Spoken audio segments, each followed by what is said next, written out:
Like tens of millions of Americans, Broadside editor Jared Walker gets a fresh-cut Christmas tree every year. He always buys his on the day after Thanksgiving. I like this one. Yeah, I think this is the one.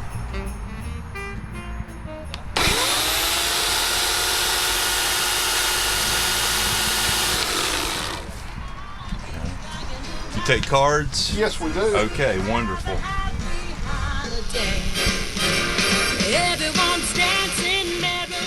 But this holiday season, something is threatening to put a damper on all that cheer, and the $250 million industry associated with it.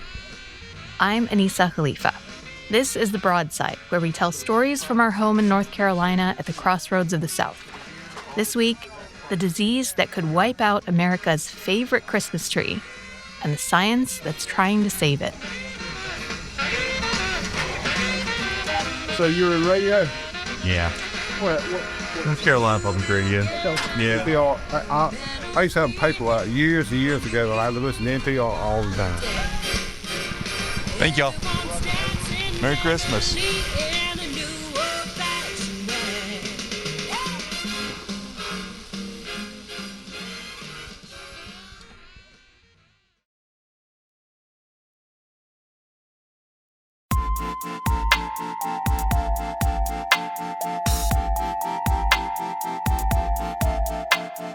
Hi, thanks so much for joining me. I'm glad to be here. Thank you. Please introduce yourself, who you are and what you do. Well, I'm Steve Riley, and I'm retired. But for 41 years, I was a journalist in Mississippi, North Carolina, and Texas. Steve now lives near Black Mountain in western North Carolina, and he still occasionally works as a freelancer whenever he finds a story that interests him. Like one he recently wrote for The Assembly about a subject that's close to his heart. What do you love about Christmas trees? Well, what's not to love? They smell great. They fill up your room with aroma and lights and, the time of the year that everybody seems to love, regardless of their background and belief. And I'm always in an argument with my wife about getting a bigger and bigger tree. I want the bigger tree. She wants the smaller tree. But we always are in agreement we want a live tree. And being from, having lived in North Carolina for most of the last 35 years, we've come to favor the Fraser fir. Tell me about a North Carolina Christmas tree. What is special about the Christmas trees that we grow in North Carolina? So the Fraser fir is native to North Carolina. It only grows naturally above 5,000 feet. But the Fraser fir is by far America's favorite tree. And the growers here ship them all over the country. And they sell, the numbers say, more than 3 million of them a year. At least 2 million of those get shipped out of the state. And of course, they're grown on these wonderful family-owned farms, small, medium, and large, all over the northwest corridor of North Carolina along the borders with Virginia and Tennessee. How does North Carolina's Christmas tree industry compare to that in other states? Well, it's really interesting. In all factors, we rank second behind Oregon in both numbers of trees cut, amount of money from trees brought in. There's a lot of leakage, shall we say, in the numbers. And most folks think that the industry here is at least as big as Oregon's, although there's no way to prove that. North Carolina trees also have another claim to fame, right? What is that? They do. They end up in the White House quite often. Every year, the National Christmas Tree Association sponsors a contest to see whose farm is going to be picked to provide the White House Christmas tree for the Blue Room. And they've been doing this for 30, 40 years, and North Carolina Fraser firs have been picked 16 times. Wow. Including the last 2 years. And this year, the tree is coming from Cartner Farms in Avery County. And it's a point of pride. And if you go, as I did, to the summer meeting of the North Carolina Christmas Tree Association, that's where they start the process of the contest. So in the middle of August, there were 10 trees lined up in a hall there, and that's where they were picking North Carolina's representative for that contest for the next 2 years. It's like a beauty pageant for trees. That's right. And so They'll get a couple of winners from that, and they'll advance to the next round, and then they'll compete against growers from other states, and eventually some farm gets picked, and we can get into as much detail about this as you want, but at some point, once the farm is picked, the White House head groundskeeper, a North Carolina native named Dale Haney. Amazing. The White House head groundskeeper is from North Carolina. Yeah, and he will come down and he will actually pick the tree they're looking for. And it has to be 19 to 20 feet. It has to be no more than 12 feet around wide, so it fits in the blue room. Mm-hmm. But they're looking for a bit of a unicorn because not many trees get left to grow that big. Most of them get cut and sold when they're 6, 7, 8, 9 feet tall, right, depending on consumer wishes. But some growers let a few grow big, I think in hopes that, well, both they can supply places like picture Biltmore House, for example, places that need big trees, and in hopes of getting picked to send the tree to the White House. In hopes of winning the Christmas tree beauty pageant. That's right. Yeah, it's the Cartner Christmas Tree Farm. The brothers up there providing a Christmas tree for the White House this year. We want it to represent the people of Western North Carolina that have just endured the worst natural disaster in our history. And we want it to represent the outpouring of love and generosity where people all over the United States. I think it's a symbol of what's good in humanity.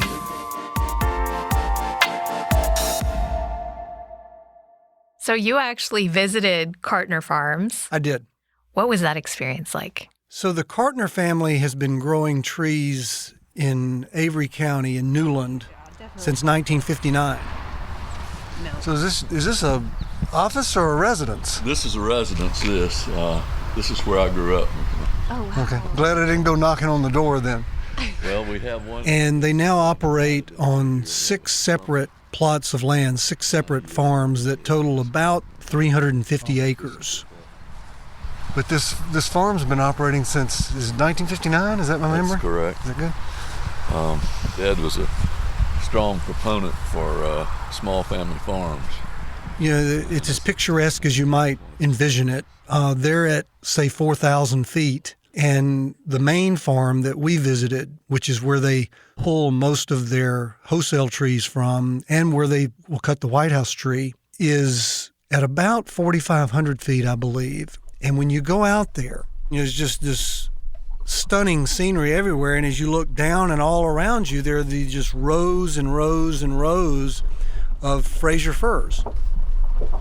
Well, the most common size we sell are the 7s to 8s. The next most common 6 to 7s. Just seeing the different stages of trees, seeing the different equipment that they use to maintain the trees, to trim them. It's a constant 10-year job. I mean, from having a seed and growing a seedling for a couple of years, putting it in the ground, and then if you want an 8-foot tree, another 8 years for it to grow. That 20-foot tree that's going to the White House, Sam Cartner tells me, is 25 years old. Wow. So it's a very long process. They had workers there when we were there in September, trimming the trees, checking on the new growth, grimacing when they saw damage from deer or insects, or of course Phytophthora.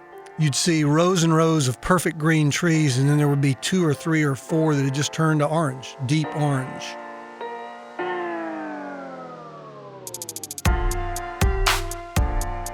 Yeah, so these famous, highly prized, beautiful firs that you saw are in danger.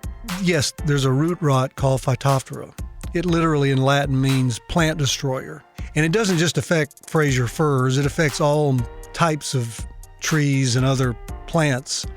But it is particularly hard on Fraser firs. So Phytophthora has made its way to North Carolina. And is that increase in Phytophthora because of climate change? It thrives more in warmer, drier, and then extremely wet circumstances. People listen to that sentence and go, wait a minute, it can't be dry and wet. Well, it can. It can be dry for months, and then it can rain like crazy. Just take this fall, for example, with the hurricane. Those are ideal growing conditions for Phytophthora. So what's sort of the potential fallout for the Christmas tree industry? What's sort of the worst case scenario?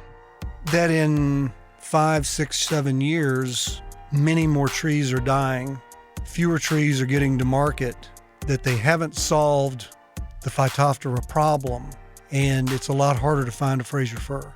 And it takes 10 years from seed to an 8-foot tree. It's not like a potato or tomato. You have a bad year, you dust off and go back to work. If you miss it in a given year, you're not going to have those 8-foot trees in 8 years from now. But if that happens over and over, suddenly you're in trouble.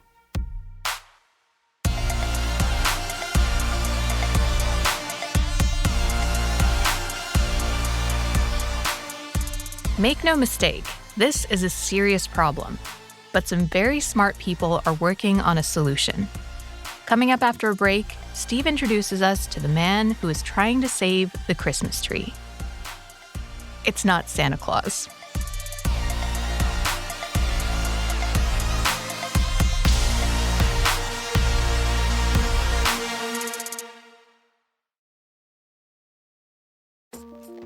Have you ever had the urge to sneak behind the cordoned-off areas of a museum? Or roam the halls after closing time? The Smithsonian's flagship podcast, Side Door, will sneak you behind the scenes of the world's largest museum and research complex. Come learn about the ghosts that supposedly walk the museum halls after dark, how a train robbery gave rise to criminal forensics, why leeches are actually the coolest thing ever, and how to get away with murder in the Arctic. Maybe. You'll discover stories of history, science, art, and culture you won't find in a display case. You can listen to Side Door wherever you get your podcasts, or find us online at si.edu/sidedoor.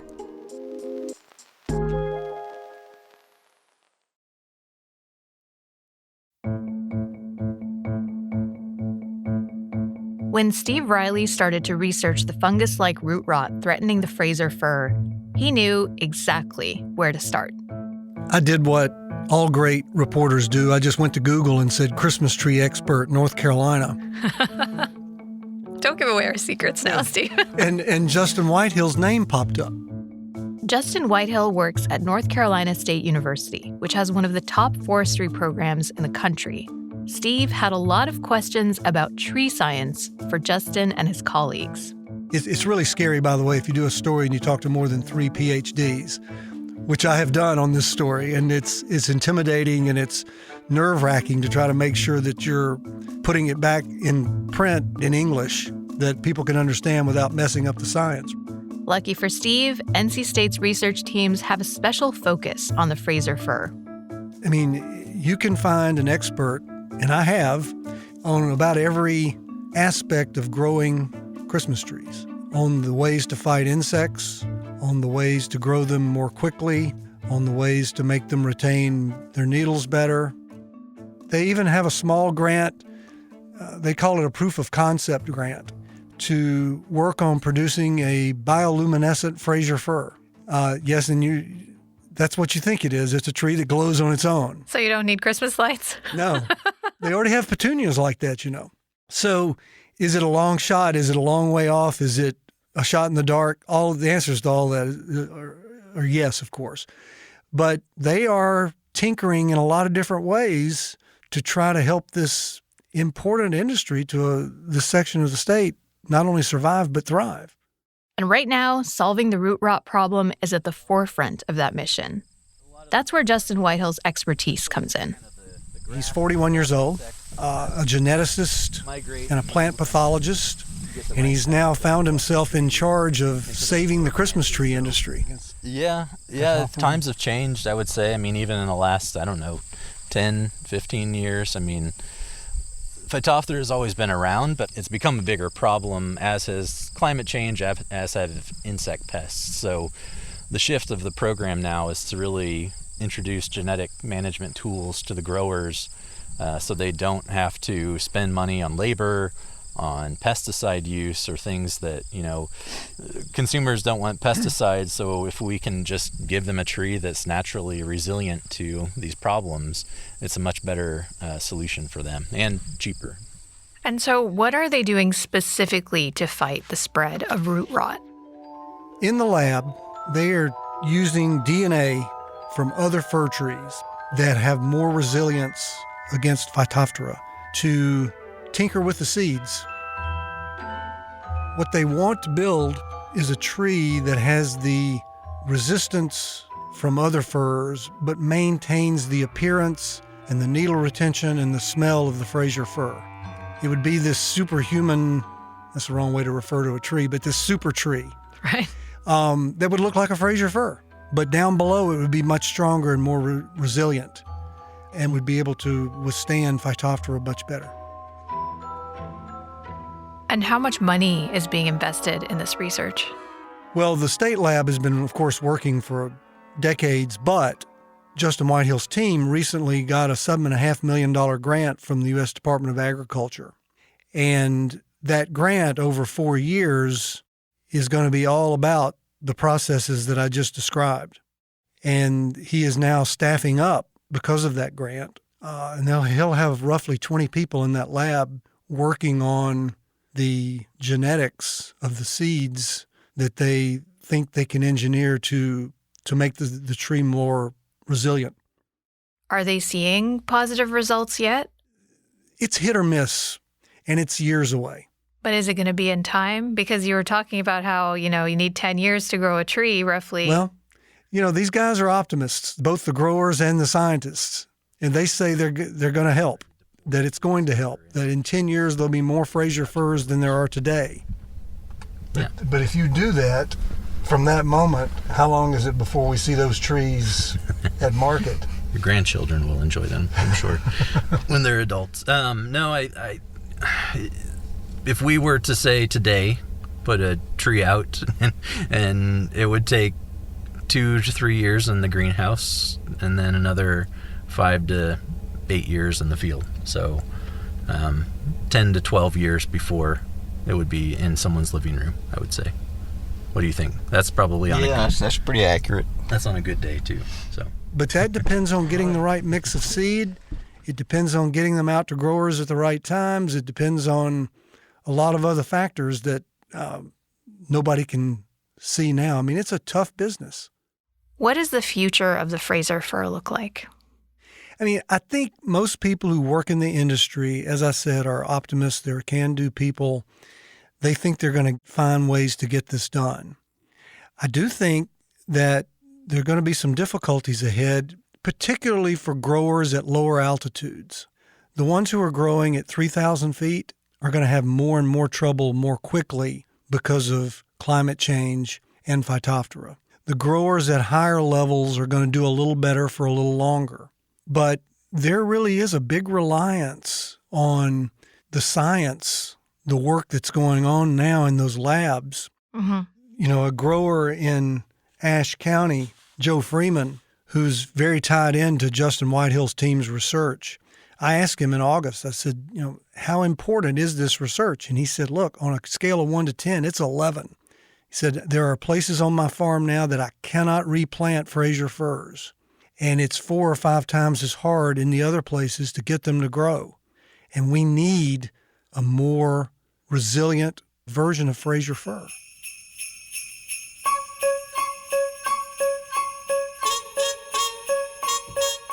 All right, last question, Steve. When are you going to get your Christmas tree this year?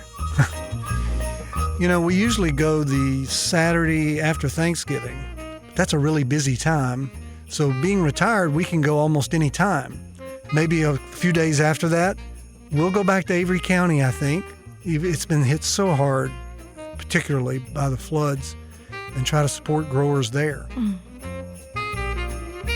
And my wife and I will continue to argue about the size of the tree, but I'm going to win this year. Yeah, report back to us and let us know how tall your tree ends up being. Thank you so much, Steve. This was really delightful. I enjoyed it. Thank you.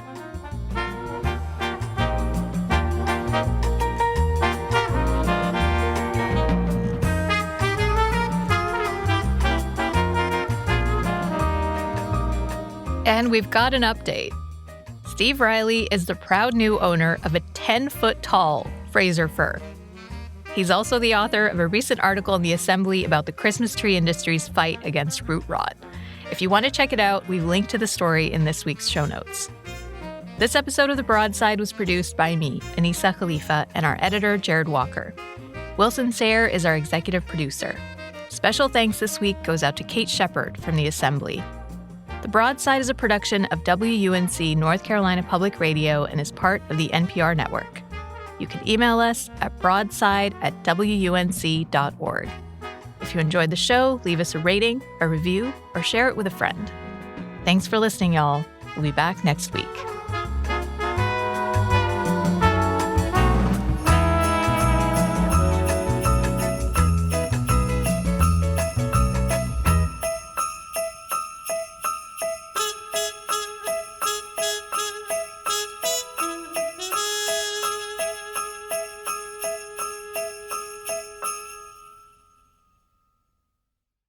We could all use a little help navigating the news these days. The Consider This podcast wants to give you a hand. 6 days a week, we'll help you make sense of the day's biggest news story and what it means for you in less than 15 minutes.